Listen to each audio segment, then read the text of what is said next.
Okay, guys, we are now starting with the first part, which is differentiation.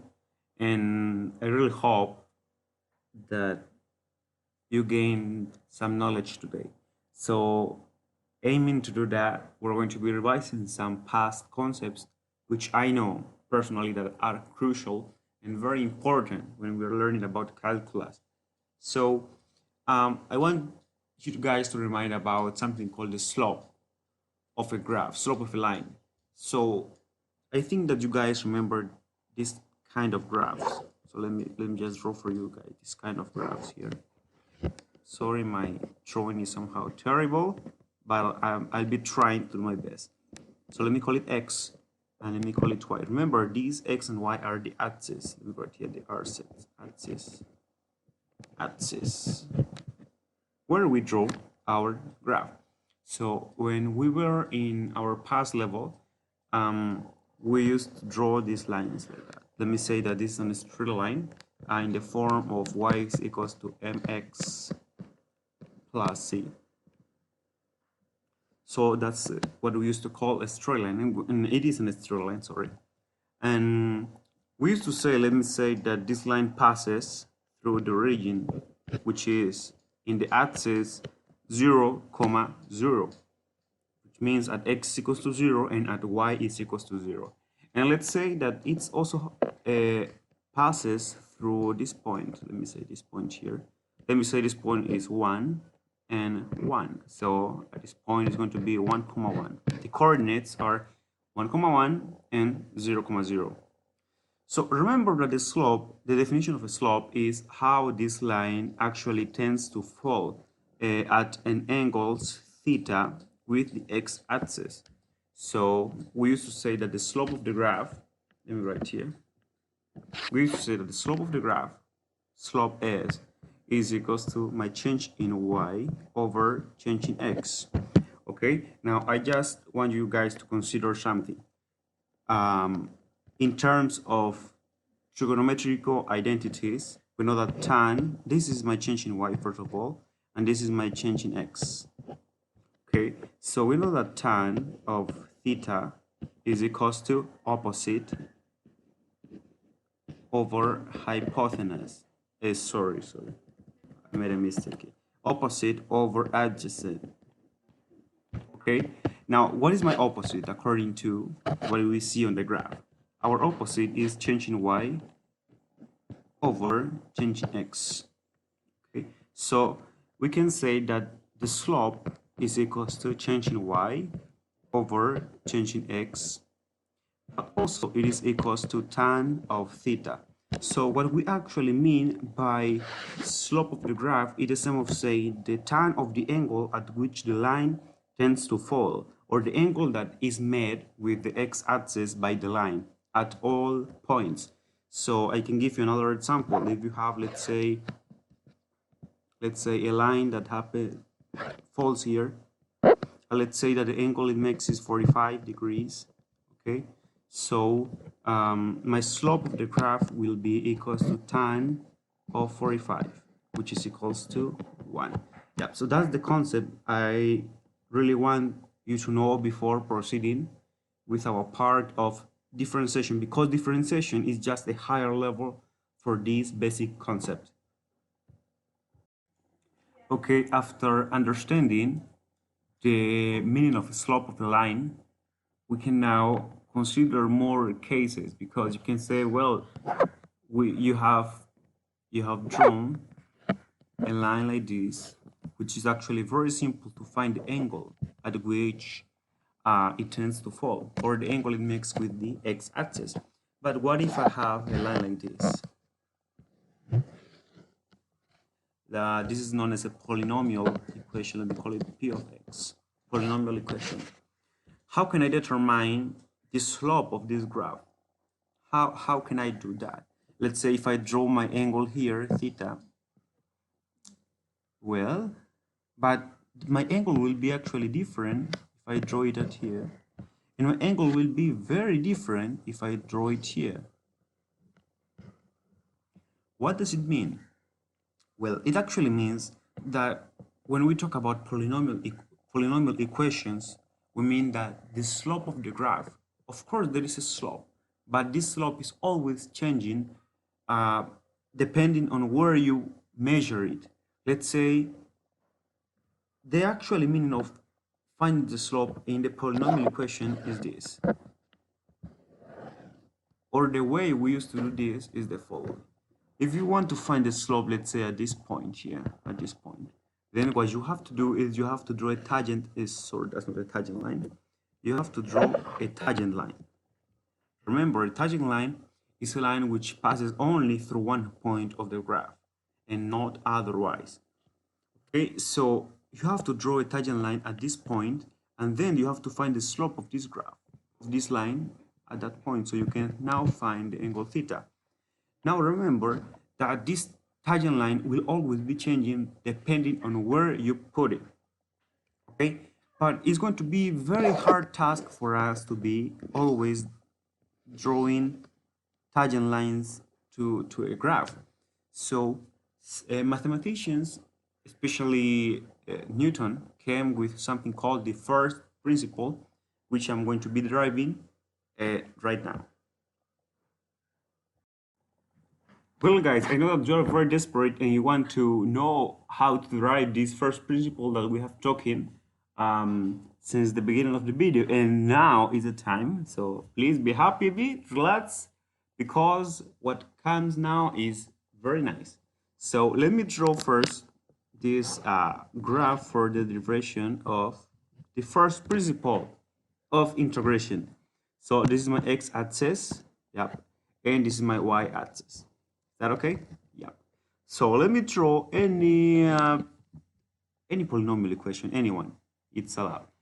So this is any polynomial equation. Let me call it my p of x, which you know what it means, polynomial equation. So let me choose any point. Let me choose this point here. So this point here is going to be my x value. And of course, this is going to be my f of x. Okay, so let me choose another point, let's say here. Okay, now of course that this is, let me call it x1, the first one, and the second should be x2. But let me make an assumption. This is not an assumption, this is true. If you consider the distance, let me draw something here. If this is your x and this is 0, means that the distance from here to here is going to be x. And if you draw another line, another point here, let me say x2, okay? Now, let me say that this is from here to here is x minus 1, x2 minus x1. Let me call it change in x. So, in another mean, I can say that this is my 0, this is my x1, or let me just say my x, and this is x plus change in x. Okay, so this is another way of writing. So let me call it x plus change in x. And my function here will be f of x plus change in x. Okay, so I just want you guys to consider that part. So if you remember very well, what we mean by slope of the graph, my slope is going to be change in y over change in x. Okay, now remember it is f of, if we come here, let me say that this is my first y, this one here, my first one, my second y, my first x, my second x, and my first x.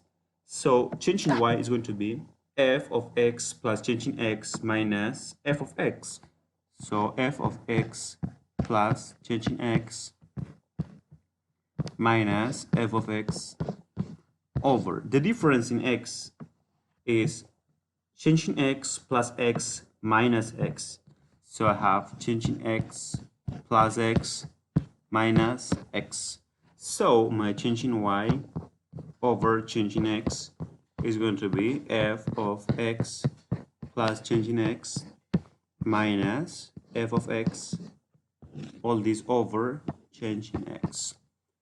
You may say, well, that's great, but what you have actually got here is something with a large margin of error, because as you can see here, this is not a straight line. If you draw a straight line, you're going to find some kind of errors. As this is now the part when limit comes into life. Because if you consider this line, for example, let me make an assumption here. If you consider your points to be from here to here, to be very far from each other, then your error will be increased. But the more you decrease the change in x, let me say now you take a point like this until here. The more you decrease your change in x, the more it means that your change in x, the more it approaches to 0, the more accurate your answer becomes. So now we talk about limits, because your limit of change in x should be approached to 0. So if you talk about limit, now we talk about dy over dx. Now this is how differentiation is born, because the derivative of y with respect to the derivative of x is the limit of change in x approaching to 0. We explained why it approaches to 0 of f x my x plus change in x minus f of x over change in x. So congratulations guys, you are now becoming very good mathematicians, and this is the first principle formula for differentiating any polynomial function. Okay, now I just want to prove something to you. Do you remember this equation? Y is equals to mx plus c. Do you remember it? Well, let's say prove that. Sorry, this I think you understand. Prove that m is equals to slope of the graph. So this question is somehow funny. Let us prove it. Okay. So we're going to prove now that the equation y is equals to mx plus c, which is the equation of a line. We're going to prove that m is equals to the slope of the graph. Okay, we know that the function of x, which is the sum of c and y, is equals to mx plus c. Okay, and my f of x plus change in x is the sum of saying m x plus change in x plus c. Now we have everything, but we know that the derivative dy over dx, which is the sum of saying the slope of the graph, is the sum of saying the limit of change in x approaching to 0 of f of x plus change in x, which is this one. So we write here m x plus change in x plus c. Great. And then we have minus f of x, which is here, which is just minus mx minus c over change in x. Okay, so we can expand it here. This c and this c will die, so I remain with mx plus m change in x minus mx over change in x. This and this will die here. I remain with m change in x over change in x, which of course will be cancelled out, and I remain with m. So m is the slope of the graph. So this is how we prove by using first principle that m is the slope of the graph. Thank you very much for watching our videos. We're going to be proving all formulas, so in the next period we're going to be proving some more formulas which are all derived from the first principle. So guys, try to understand this principle and how it works.